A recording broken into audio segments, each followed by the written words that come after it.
안녕하세요. 반갑습니다. 박쌤입니다. 오늘도 한국사 2의 기본편 제4편 정치 단원을 보도록 하겠습니다.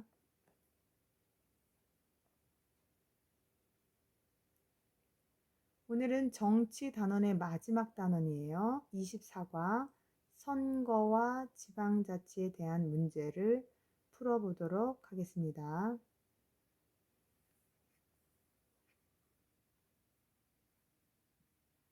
다음 보기와 관련 있는 선거 원칙은 선거, 뭐라고 하죠? 또 투표라고도 하죠. 선거의 4가지 원칙, 4대 원칙이라는 것이 있는데요. 1번 보통선거, 평등선거, 비밀선거, 직접선거가 있습니다. 하나씩 알아보도록 할게요. 읽어보겠습니다. 성별, 성별은 뭐죠? 남자, 여자 뭐 이런 걸 성별이라고 하죠. 권력, 권력은 힘입니다. 힘이 얼마나 있는지. 학력, 학교를 어디에 나왔는지 이런 걸 말합니다. 조건에 관계없이 한 사람이 한 표씩 투표한다. 그래서 1인 1표씩 간다. 똑같이 하죠. 그래서 평등 선거라고 합니다. 또한 보통 선거는 만 18세 이상의 한국인이면 누구나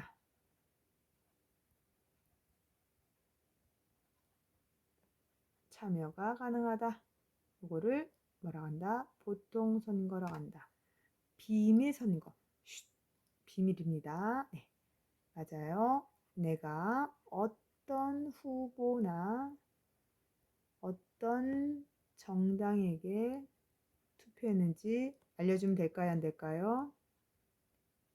알지 못하게 한다.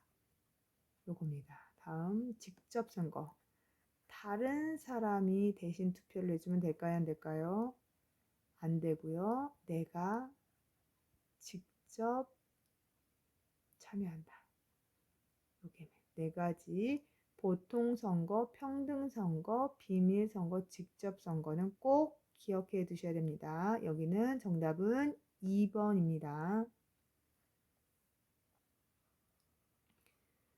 2번 사전 투표를 실시하는 이유로 가장 적절한 것은, 그러면 사전 투표가 뭔지 알아야 되겠죠. 전 앞이란 뜻이요. 우리가 선거 전에 미리 투표를 한다? 이게 무슨 말일까요? 선거 날 바쁘거나 회사에 중요한 일이 있어서 투표를 할 수 없을 것 같다. 그러면 투표하기 전 금요일, 토요일 오전 6시부터 오후 6시까지 미리 투표를 할 수 있는 것을 사전 투표라고 합니다. 그러면 왜 사전 투표를 실시할까요? 그 이유로 적절한 것은 맞는 거 볼게요.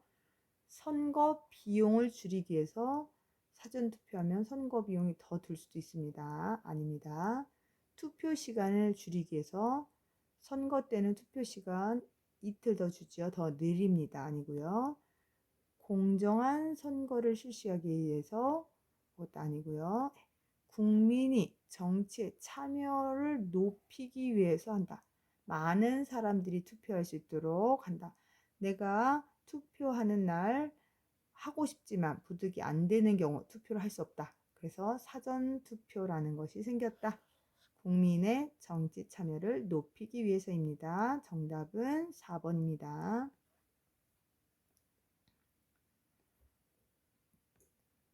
다음 글이 설명하는 제도는 지역 주민 스스로 자기 지역의 대표자를 뽑아서 지역의 정치를 담당하는 것을 말한다.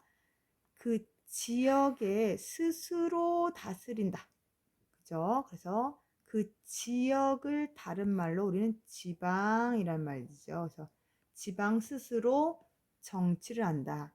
지방 자자는 스스로 하는 정치를 한다. 그래서 우리는 지방자치제라고 합니다.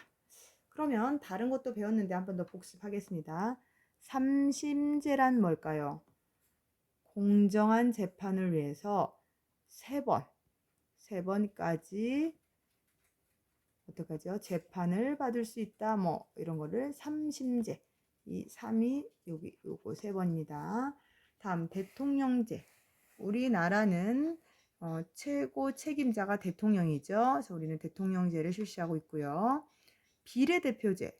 비례대표 들어본 거 같죠?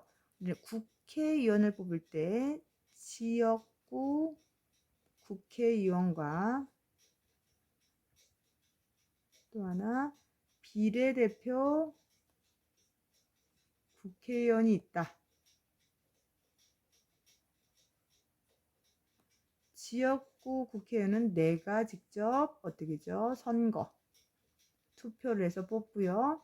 비례대표는 내가 뽑지 않습니다. 그 정당이 많이 뽑으면 득표수라고 합니다. 표가 많으면 득표수에 따라 비례대표를 할 수 있다. 그래서 득표수가 많으면 비례대표가 많아지는 겁니다. 네, 그렇게 알아두고요. 여기서는 지역의 대표자를 뽑아서 정치한다. 그래서 지방자치제라고 한다. 정답 3번입니다. 다음 4번. 외국인의 한국 선거 참여에 대한 설명으로 옳은 것은 맞는 거네요. 우리 틀린 거 찾아볼게요. 외국인도 한국 국민과 동등하게 선거에 참여할 수 있다. 동등하다, 평등하다, 아니요. 평등하지 않습니다.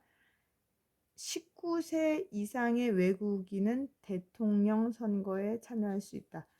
외국인은 나이 관계없이 대통령 선거에 참여할 수 없습니다. 3번 영주권자인 외국인 중 일부는 지방선거에 참여할 수 있다. 네, 맞죠? 영주권을 얻은 지 3년이 지난 만 18세 이상의 외국인은 지방선거에 참여할 수 있다라고 했습니다. 한국에 거주한 지 3년이 넘은 외국인은 국회의원 선거에 참여할 수 있다. 아니요, 참여할 수 없습니다. 외국인의 경우에는 국회의원과 대통령 선거, 대선이라고 하죠. 선거에 참여할 수 없다. 이거 꼭 기억하세요. 참여할 수 있는 것은 지방선거만 가능하다. 정답은 3번입니다. 다음 5번. 선거 원칙에 대한 설명은 옳지 않은 것은 방금 전에 있죠. 선거에 4대 원칙 4가지 있었죠. 한 번씩 볼게요. 기억할까요? 선거의 3대 원칙 뭐 있었죠? 보통선거, 또 뭐 있었을까요? 평등선거, 직접선거, 그 다음에 비밀선거. 이 4가지 중에 어떤 걸 설명하고 있는지 볼게요. 다른 사람이 대신 투표할 수 없다. 다른 사람이 할 수 없다. 그러면 직접 해야 된다. 맞지요? 다음, 재산이 많을수록 투표할 수 있는 표가 많아진다?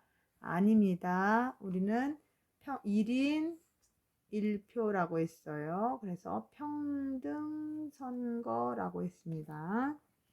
다음, 어떤 후보를 선택했는지 다른 사람이 알지 못하게 한다. 당연하죠. 이거는 비밀.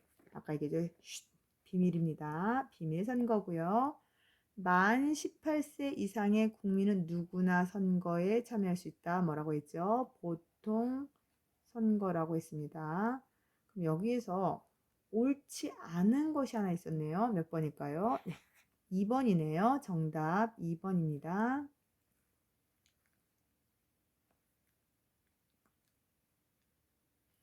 다음은 지방자치제에 대한 설명이다. 빈칸에 들어갈 말은 지방자치대의 지방 스스로가 정치를 한다. 이게 지방자치제라 했죠. 지방자치제는 지역 주민의 삶에 가까이 밀착되어 있다는 의미에서 아주 가깝게 있죠. 땡땡땡 민주주의라고도 한다. 제일 가깝게 있다. 우리는 풀뿌리 민주주의라고 한다. 기억해 두세요. 네, 오늘은 여기까지 하겠습니다. 수고하셨습니다.